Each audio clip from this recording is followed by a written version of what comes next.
the central bank digital currency. It's number one on my list because I think it represents the greatest infringement of individual rights imaginable. It'll give the Fed surveillance and control over all spending, savings, and debt. They could transmute your bank account into a central bank digital currency virtually overnight. This is Kaiser Johnson with Liberty and Finance, and this is the Miles Franklin Weekly Special for January 10th through January 17th, 2023, while supplies last. This week we feature the 2022 Silver Krugerrand at $3.99 over spot, and the Valcambi Silver Kilo Bar at $2.99 over spot per ounce. For years, the Krugerrand was the most known bullion coin in the world, and in 2017, the South African Mint and Rand Refinery began minting a silver counterpart to the famed gold Krugerrand. The 2022 Silver Krugerrand bear the Springbok on one side and the portrait of Paul Kruger on the other, and have a face value of 1 rand. They come 25 to a tube, 500 to a monster box, they are IRA eligible, and are renowned for recognizability and design. Best of all, they are only $3.99 over spot. Next, from Valcambi, a Swiss mint known for producing some of the highest quality products in precious metals, we have the Kilo Silver Bars, which are 32.15 troy ounces of 3/9 fine silver, cast with individual serial numbers and a beautiful antique-style finish. They are only $2.99 over spot per ounce, they come 15 to a box, and are IRA eligible. And if you'd like to learn more about a precious metals IRA, call us, and we'll be happy to help you in that process. Our number for all orders is 1-888-81-LIBERTY. That's 1-888-815-4237. We're available after hours and on weekends, and we look forward to speaking with you. Welcome back to Liberty and Finance. We're delighted and honored to have this distinguished returning guest. Michael Rectenwald is the author of The Great Reset and the Struggle for Liberty, Unraveling the Globalist Agenda. He joins us this Monday, January 9th, 2023. Michael, thanks for coming back on Liberty and Finance. Oh, it's great to be here, Donegan. Thanks for having me. I'll remind our viewers that I found out about you because you were appearing on Fox News. I believe it was the Laura Ingram Angle show, being interviewed directly there. And I heard what you were saying and the way you were speaking about your book at that time, the Google Archipelago, about the electronic world that has been prepared for us to kind of keep us in a digital prison and only show us information that we're supposed to have, and only let us think thoughts we're supposed to think, and only let us say things we're supposed to say, and only interact with people we're supposed to interact with. And where that's leading, chilling enough as it was, I thought, gee, I got to get this guy on our channel to expose that. But since then, you've come out with a brand new book, which actually comes out tomorrow. Can you tell people what they will find out about in what's the one sentence elevator description of your new book, The Great Reset and the Struggle for Liberty, Unraveling the Global Agenda?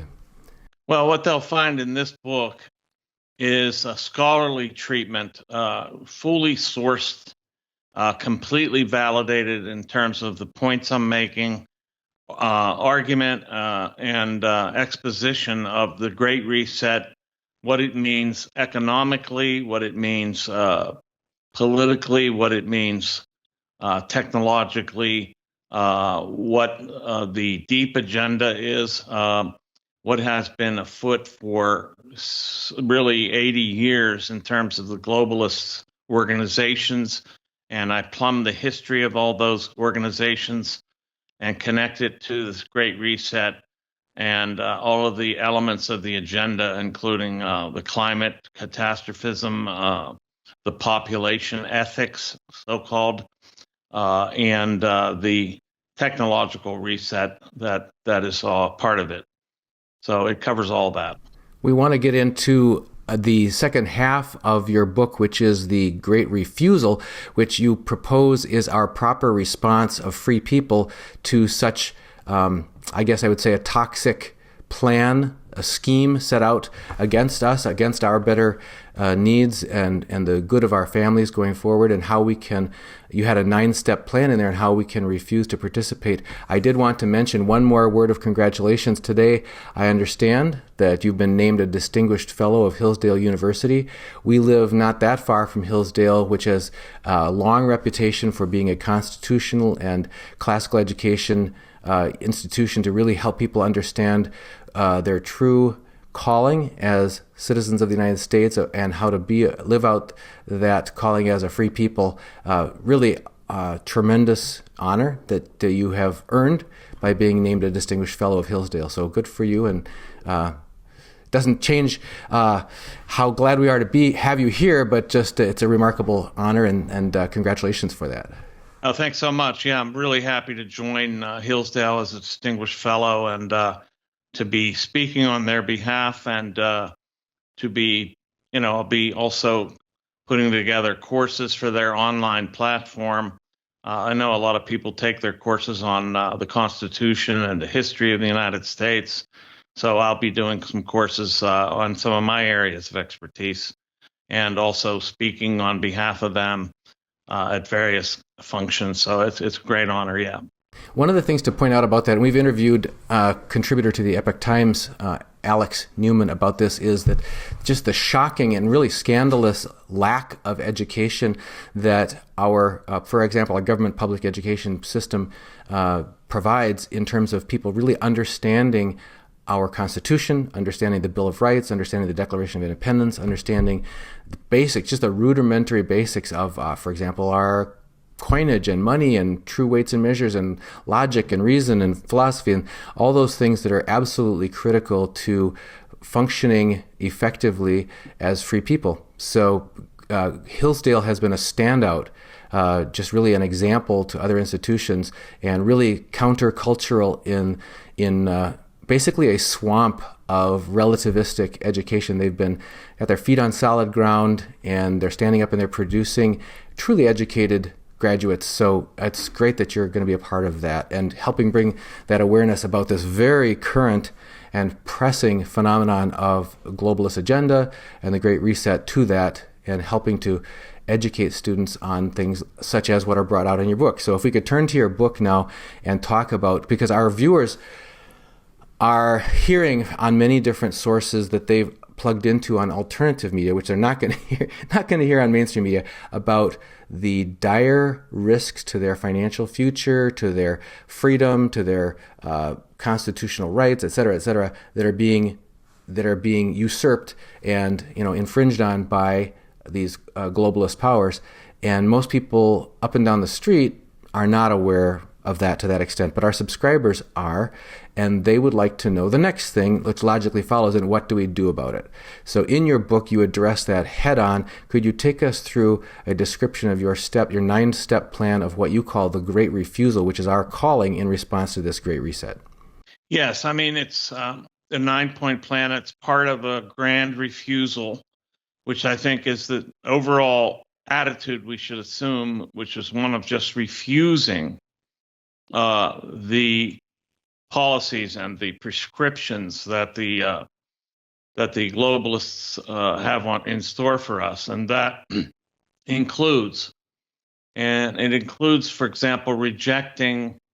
I think this is a primary one: is we have to refuse or reject the central bank digital currency.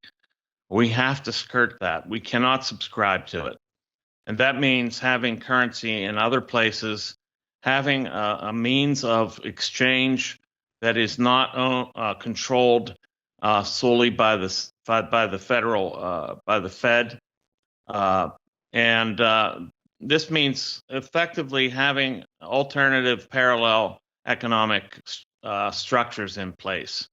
So I suppose for your viewers, they already know this means gold and silver, and this means hard goods that they can exchange, and to keep their talents, to bring their talents to what remains of the free market, and to exchange with like-minded individuals in that network that they have to construct. So that's a major element, is the central bank digital currency. It's number one on my list because I think it represents the greatest infringement of individual rights imaginable. It will control, it'll give the Fed surveillance and control over all spending, savings, and debt. And they could transmute your bank account into a central bank digital currency virtually overnight. So you have to be prepared for that. And that means reducing your digital economic dependence. That means getting out of making sure you have assets and currency that is available for exchange outside of the digital footprint. So I won't give specific advice to individuals. That's not my role, and I know your show also refrains from that. But this is a general overall,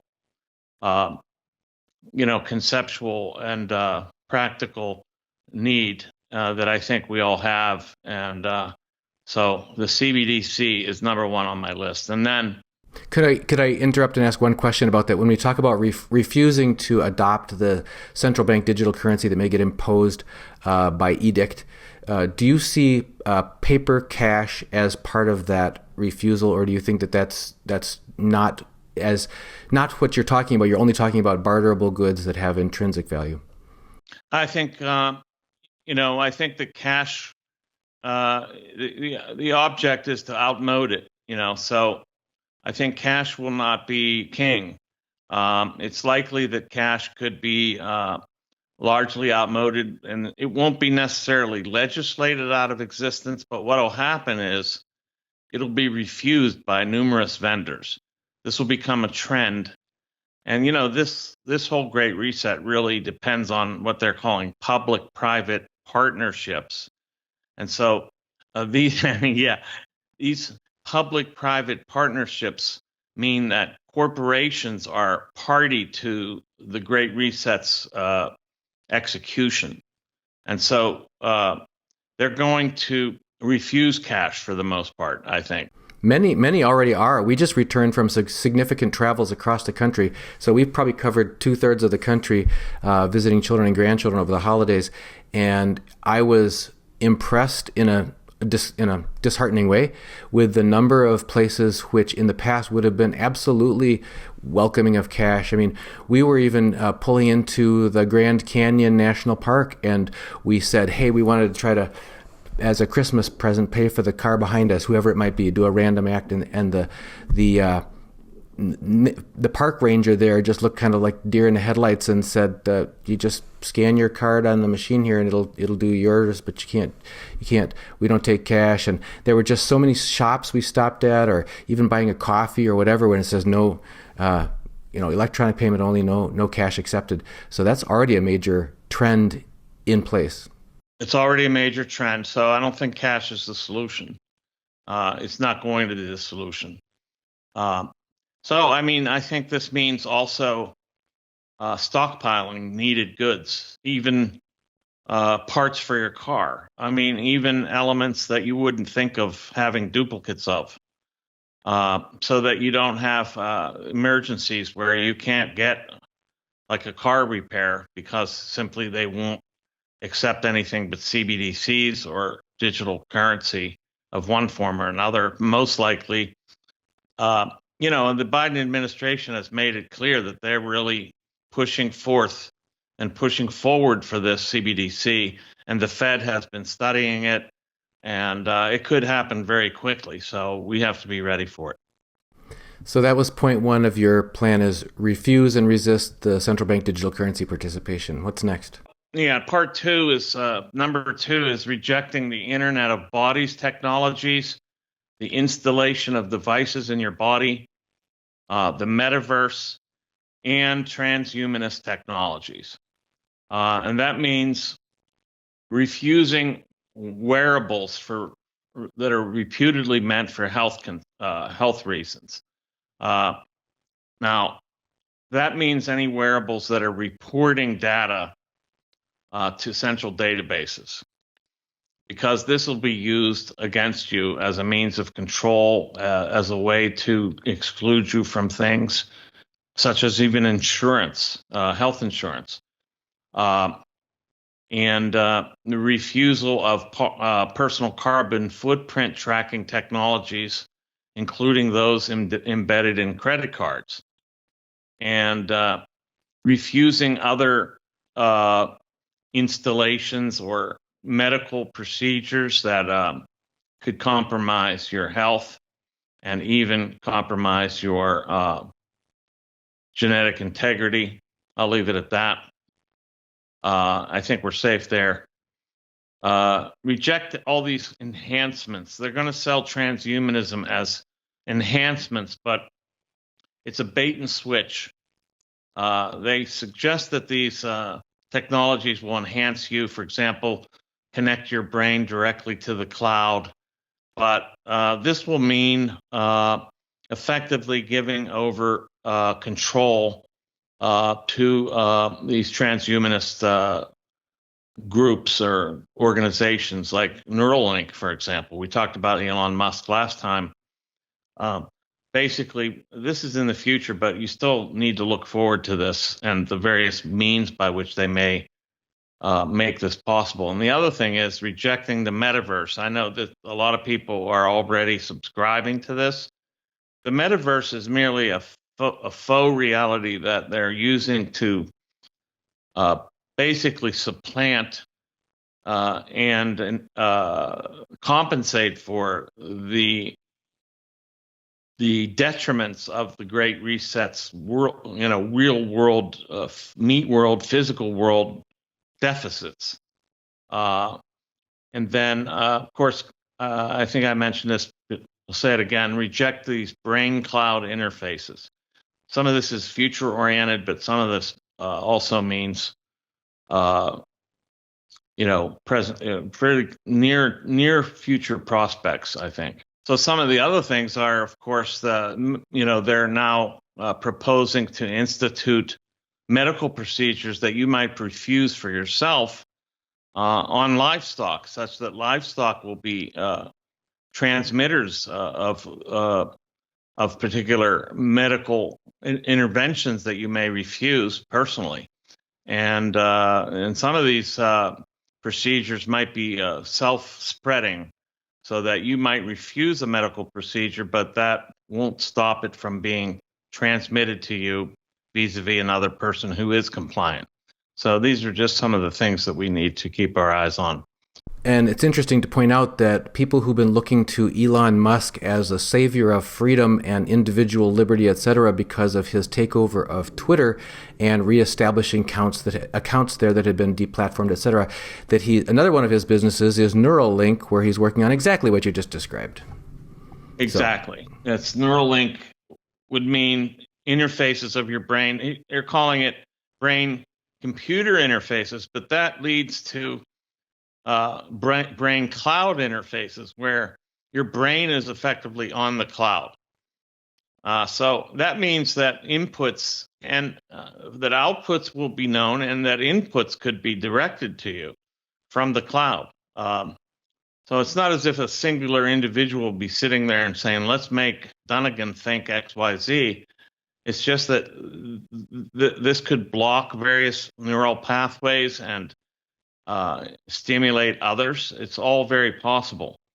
In fact, there was a recent article I was cited in the Epoch Times about this, and many of the neurologists that are involved think that, in fact, this is a prospect, and where you have basically interfaces with the brain that could preclude various kinds of thoughts and supply and supplant others with approved thoughts. So this is all very possible. And thoughts is one thing, memories is another. It's been astonishing the extent and rapidity with which originally people became aware, some, that when searching for particular topics on, for example, Google as your search engine, you would only be presented with certain, filtered results that have already been, to guide you to a particular conclusion. It's remarkable if you have inside information and you're aware that there's something scandalous going on over here, and you search from that, you may or may not even be presented with that. So that was number one.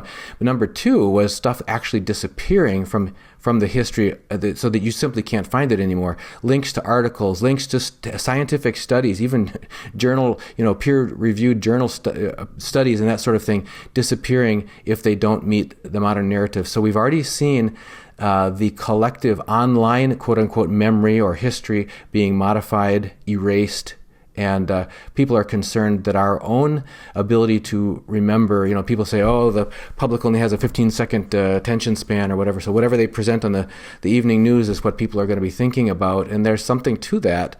So even our own history and our own individual memories may be at risk. Yes, that's right. One way I think about this is that basically reality is now a postmodern construction. They are really trying to totally curate reality by virtue of memory holding various things and accentuating others that follow the narrative. So it's almost impossible to find anything on Google about counter-narrative facts, counter-narrative theories, counter-narrative anything, really. It's very frightening. I mean, it's almost like you have a missing limb. You can't, it's like a phantom limb, really. You know it's there, but you can't find it. It feels like it's there, but you can't locate it. This is the kind of reality there. I think that this whole big digital is a kind of postmodernist. They're following the postmodernist constructivist ethos, really, such that they're constructing reality for us. And so, this has already been ongoing, but now they're talking about doing this directly on the brain itself. So, those are all prospects. So your second point is refuse the internet of bodies. Don't get plugged into the net in any way, and don't have things put into your body that you don't want in your body. That can cover a lot of options. Leave that open to people's imagination. So what's next? Yes, this is another one. It's a refused digital identity. So all these first points are about basically refusing all the technological enhancements that they're claiming are enhancements, but really are totalitarian in character. They'll be trying to roll out digital identity as a means of inclusion for those who don't have, there's like 1.1 billion people on the planet who do not have any identification. So they're trying to say that this means digital identity is a means of inclusion. But I think you should remember when they talk about total inclusion, this means totalitarianism. Anytime they talk about having the totality included, this is clearly totalitarian in character. So refusing digital identity is another major point of contention. Now, this will not be easy to do. And the digital identity will be connected to CBDCs as well. But this is a means, when I say digital identity, I make this clear in the book. Digital identity is not identification per se. It is a complete database of all online and offline activity, if offline can even be presumed to any longer exist. It is a complete database on all of your activities. And so getting a digital identity will be like subscribing to a complete record of all your activities, inclusive of all kinds of things like certain compliance with certain dictates. And I will leave it at that. We know what that means. So refusing digital identity is another one. Anything you want to ask about that, or? Well, it just reminds me that, and this is tied back in some ways to the wearables and all that sort of thing, that people may already, if you've already got a cell phone, a smartphone in your pocket or on your hip or whatever, or a smartwatch or that sort of thing, a fitness tracker, it'll be remarkable when a year later your phone presents you with, hey, here's some memories for you. This is what you were doing a year ago today or 2 years ago today, and there's the actual places you visited, even if you didn't take photos there, that your whereabouts have been logged, recorded on a central server, etc. Yeah, I mean, this is already happening. So I'm not addressing water that's already gone under the bridge, because really it's almost impossible to turn that back. But the digital identity will close the circle completely. And that's what we need to watch. This is all happening incrementally. So again, it is likely to come through commercial partners. public-private partnerships, where first these commercial entities, probably banks, will be the first to roll out digital identity, actually. So we have to find a way to refuse it. It's not easy. All in the name of preventing crime and terrorism, of course. Right, of course. And that's the other thing, is it'll be a profile of you, a socio-political profile, which could have you pegged as a domestic terrorist or some other form of threat. This is very clear in all the Biden administration language about, domestic terrorism and right-wing extremism and all that. Most likely, the digital identity will be used to profile people politically, likewise to make their exclusion all but inevitable, or even their punishment possible. And my wife and I are homeschoolers of our 5 children, and we noticed two administrations ago, homeschoolers were included in the list of potential domestic terrorists and suspect watch groups because of their fierce independence and et cetera, et cetera. And now in the current administration, as you mentioned, even soccer moms and those who attend school board meetings and so on have made the list. So that list may be, speaking of inclusivity, the list of domestic terrorists, it looks like it's on its way to a very, very inclusive list. Yeah, that's right. Inclusion, inclusivity. This is the watchword for totalitarianism. Absolutely. What's next in your list of the great refusal, concrete steps we can take and make? Well, this is a little bit broader, but it's this point 4, perhaps the most important, is to practice the free market in your own life.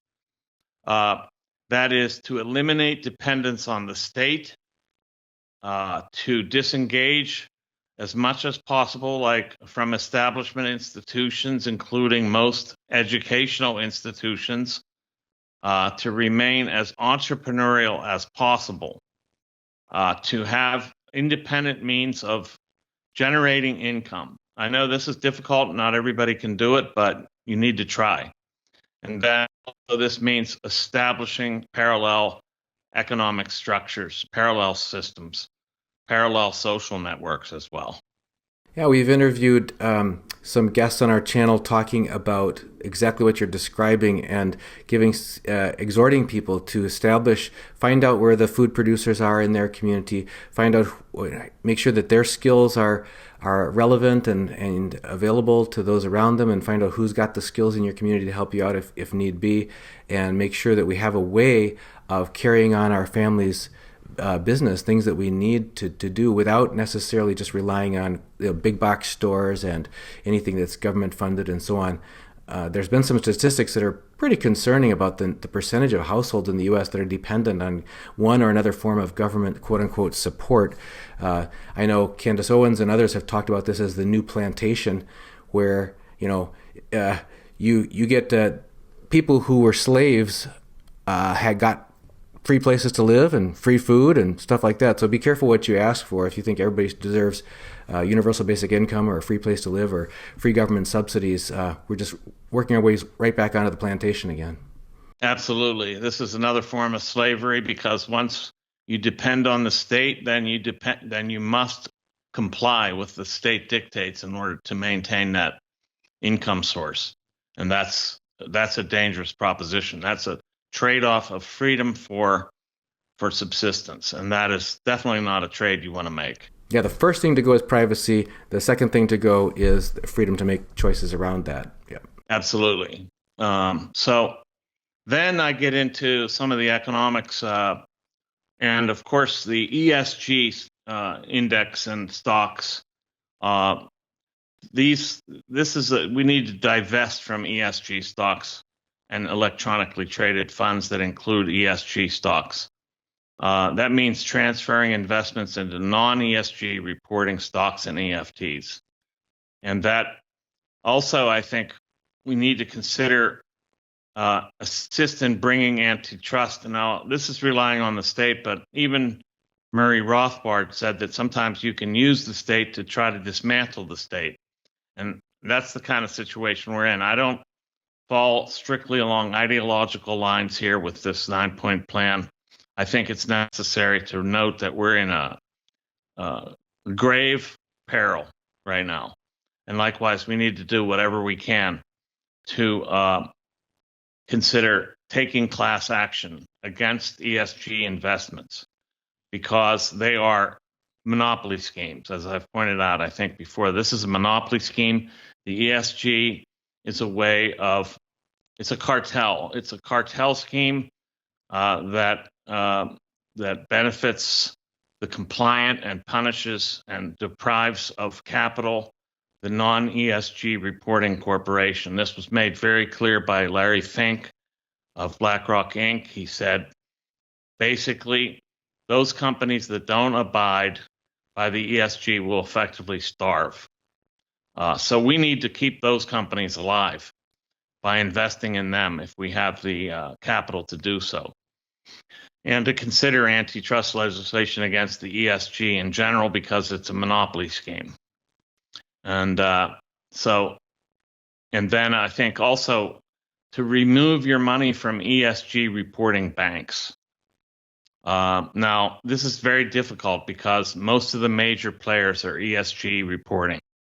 And like, for example, Brian Moynihan of Bank of America, he's a major player at the World Economic Forum. He's a major exponent of the ESG and the stakeholder capitalism, which is the system that the ESG implements. So we need to get out of these stakeholder capitalist organizations our money, starve these, otherwise you're feeding the beast, really. And I mean, I haven't done all these things myself yet, but I am in the process of doing them. And it's not easy because there are very few banks that aren't reporting and that are not investing on the basis of ESG. In other words, Moynihan said, effectively, if you don't meet the stakeholder or ESG bar, you don't deserve loans. You don't deserve capital investment. So we can't feed those companies, those banks. We can't feed those banks because they are in the business of starving out of existence non-compliant producers and companies. Yeah, I just wanted to echo what you had said. It's getting harder and harder to find, whether it's banks or any company to work with, to give your business to, that does not subscribe to these this agenda that is toxic to the family, toxic to individual rights, toxic to property rights, etc. We had seen a report card for such a topic where a particular large grocery chain in our neck of the woods was given an F score, and we thought, because we didn't subscribe to the agenda that report card is based on, I thought, well, we should go maybe give that store our business, and we did for a while. But now, that was just a few years ago, and now they have flipped. And when you walk in this store, it is very clear. It is in your face everywhere you turn that they have. And it was sad because it's a privately held, family-owned company, but they've gone over to the dark side. So anyway, just realizing that people may have to it's not a one-time decision. It's a moving target. No. This is all a process, and it's an ongoing struggle. It's an ongoing counter agenda. Basically, there's a revolution underway. So what this grand refusal is not a revolution. It's a counter revolution against these subversive elites that are implementing and imposing all these dictates on us. And then I say, put extreme pressure. Now, there's not much to trust in the state, but we need to put extreme pressure on government representatives to protect national sovereignty and individual rights, to divest and dissociate from the World Economic Forum and any of its tentacles. I think to withdraw from the UN and the World Health Organization, to withdraw state and other pensions from ESG stocks, and withdrawing from ESG investing asset managers such as BlackRock, State Street, Vanguard Group, and many others. Now, this is underway, this latter point. withdrawing state and other pensions from ESG stocks. Many states, primarily southern states, have begun to do this. They don't want their money, their state pensions, tied up with ESG investments, because ESGs are not providing the best net results for these people. They're being distributed for political reasons, and they cost a lot more. The fees are 40% higher for ESG funds. So this, we need to put pressure on more organization, more states, and national legislators to withdraw from these ESG investments, to get the state to divest from these organizations, from these funds, from the ESG funds. I have two follow-up questions on this section. One is perhaps the most obvious, and that's, you say in some cases we can actually use the government, the tools that exist, the processes that exist to correct wrongs, things where things are going off the rails. There are actual processes we can use within the courts or within the legislature, whatever, to pull those things back in. The question is, with all this brouhaha that we've just been through, with like 15 rounds of voting that took at the Republican caucus to put together, selecting their speaker, Kevin McCarthy, and within the Republican Party, there's this Freedom Caucus. People have been wondering, is this going to make a big difference? Did this midterm election make a big difference? The question I have for you is, do you look to the mainstream political parties or the mainstream political process as a significant factor in this great refusal?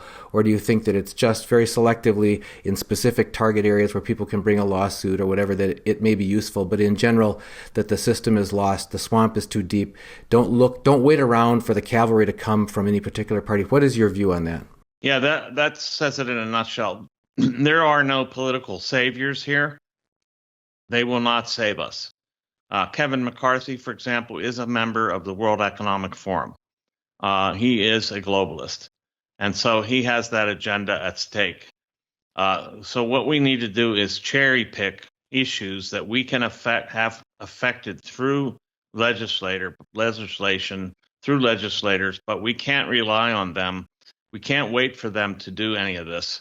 We need to put pressure on them, and hopefully they'll do it, but we have to do a lot of the actions ourselves. This is largely an autonomous movement. We need to do this and assume the responsibility for this largely on our own behalf, for ourselves. We can't rely on legislators, politicians, heads of state, but we can pressure them, we can push them, we can refuse to comply with them. So that's what we have. Largely, we must do this as an autonomous movement, but we can hope for and try to bring about some legislative effect. All right. What's next? I think this one's key, as we need to encourage defection of elites from the globalist agenda. And that is to say, there are elites who recognize the agenda as unethical, immoral, economically unsound, and we need to appeal to them with writing, letters, putting this plan into their hands. And this is not self-serving. I'm trying to get this plan in their hands so that they will undertake some of this themselves and make the movement, this counter-revolution, more visible. Because if it's invisible, it's going to be very difficult for this to get a widespread reach. So we need defection on the part of elites from the globalist agenda, and that is something we can encourage. I think Elon Musk represents the potential for this. Some potential, he's one. There's many others that we can encourage to defect from this agenda. Yeah. You are touching on a big thing here, because earlier when we were talking about ESG intoxicated companies that are just going down that, marching to that philosophy, business results be darned. I mean, it's like it doesn't even matter what happens to the stockholders or the customers or the employees. It's like this is where we're going. We're railroading this through. You don't have any say so about it. All this talk about stakeholder communities and inclusion and all that, but it ends up being edicts and saying this is the one way we're going to go. But the thing that we didn't talk about in that moment was you did. You said the southern states trying to pull their pension plans because these are underperforming funds. In other words, this doesn't make business sense in many cases. Well, it's not just business. There's the armed forces. It doesn't make any sense to go so distorted and twisted with your so-called inclusion that you compromise the mission itself. What was the actual mission? Same thing with government. Same thing with lots of institutions that have been so distorted and perverted by this religion, if you want to call it that, this philosophy, that adherence to it. Earlier, you talked about that you can use the state to dismantle parts of the illegitimate state. It's certainly been demonstrated that you can use language and the media and the color of law and so on to dismantle the constitutional state. I'm sure that's what the first half of your book treats in more detail, but it's certainly the case that the very ineffectiveness to accomplish the actual mission, it's like people have stopped thinking about, well, what is the purpose of a company, to make profit for its employees, shareholders, and customers, whatever. What's the purpose of a military? What's the purpose of a country with borders, et cetera, et cetera? I'm sure you addressed that in the earlier parts of your book here, but it's at least when challenged by relatives over the Thanksgiving table or whatever about why are you making a fuss about these things, that is something that's fairly defensible that you can come back with and reply and say it just doesn't make sense. It just doesn't work. It's against natural law. It's just ineffective. Yeah, I mean, I go into that in great detail and depth in the first part of the book on the economics of the Great Reset, for example, and showing this how dysfunctional and how basically counterproductive it is. It's incredibly so. And will lead in the agricultural sector to hunger and famine even, as they're trying to reset the agricultural industry to eliminate nitrates and all that. It's unbelievable. So, yeah, we need to point out these things. These have to be underscored. Yeah, when it becomes sufficiently ineffective, but it's yet enforced, it becomes crimes against humanity. I mean, I remember we were visiting Washington, D.C. We were standing in line waiting to get into the Bureau of Engraving and Printing there and to see some of the mint and so on. And we were right next to the Holocaust Memorial, and engraved in the stone side of the Holocaust Memorial that we all should remember this, that it should never happen again. And you think about the Nuremberg Code that came out at the end of World War II, and you look at what just happened to us in the last 2.5 years as a people globally, and you say, not only is it ineffective from a business standpoint, et cetera, agriculture to feed our people, et cetera, but it's also causing risk and loss of life and on, things that are true crimes against humanity. Absolutely. And there is an agenda here. There's a neo-Malthusian agenda to reduce the population.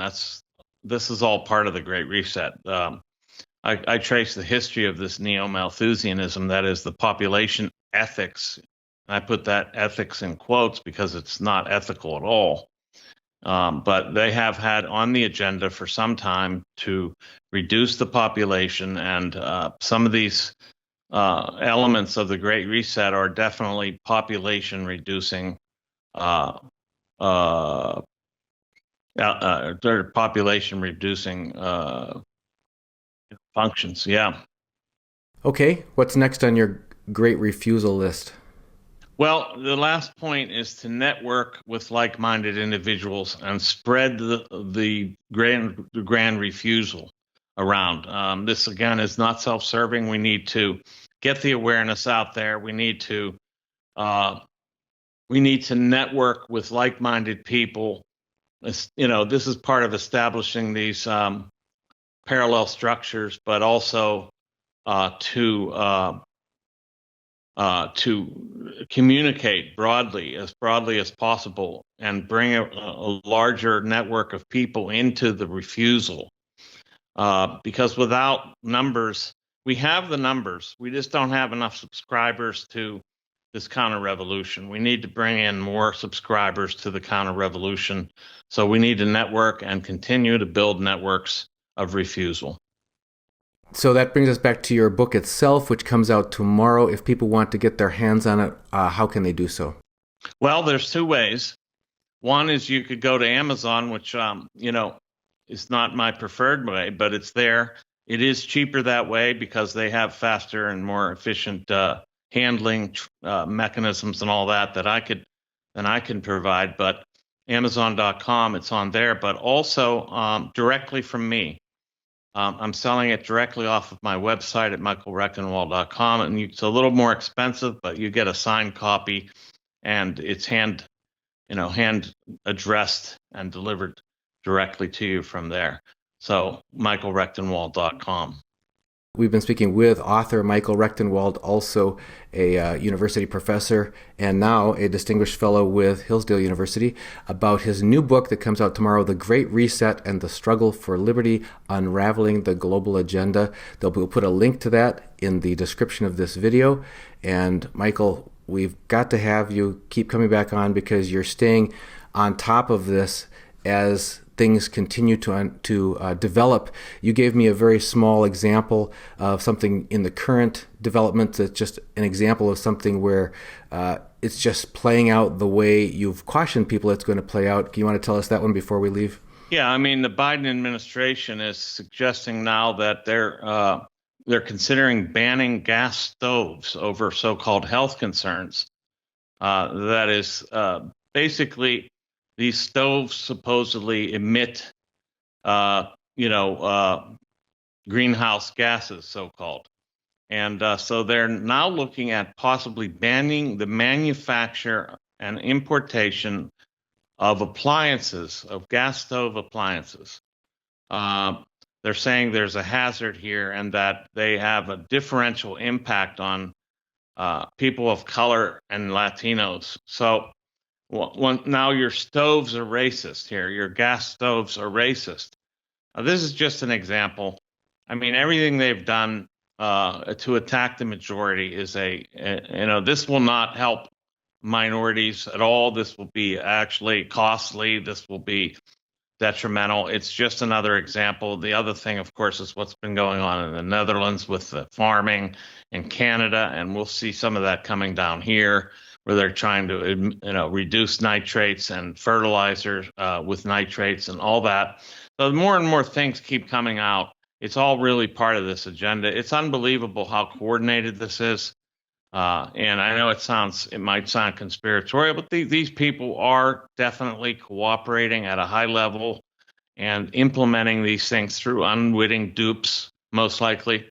They have people convinced of their agenda and the climate catastrophism and everything else. And so we'll see more elements of society impacted by these climate catastrophists as they try to effectively control all aspects of our lives, including, driving cars and you name it. It's all on the agenda here. So, yeah, another example of a intrusion into your freedom is the new cars having an auto stop feature that the authorities can activate to make your car refuse to let you drive it should they decide. Of course, it's in the name of crime prevention, so they can shut down runaway vehicles, that sort of thing. But just wait till you say the wrong thing, think the wrong thing, go to the wrong website, search the wrong thing, spend the wrong thing going forward, and then your car won't let you drive it because you haven't, or your carbon footprint is the wrong shape or size or whatever. Yes, your carbon footprint. You might be over your carbon footprint allowance, and therefore you aren't allowed to go anywhere. House arrest for you, buddy.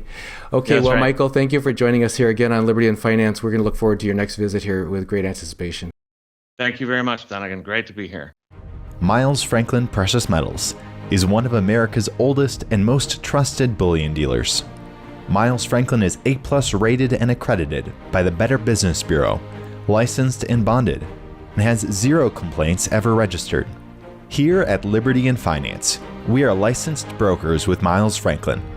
To order, simply call us, discuss your needs, and we will let you know our live inventory, prices, and availability. and lock in your order over the phone. Once your order is locked, the price is held for you regardless of market fluctuations, and the metals are reserved for you awaiting your settled payment. Within 1 business day of ordering, you will receive an email invoice detailing the order and payment instructions.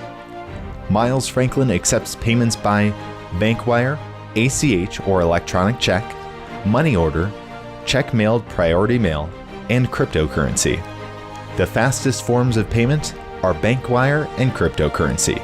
Upon settled payment, metals will ship out within 3 to 5 business days. You will receive tracking information via email. Domestic shipping charges are $15 for any order under 500 ounces of silver or 10 ounces of gold. For orders larger than that, domestic shipping is free.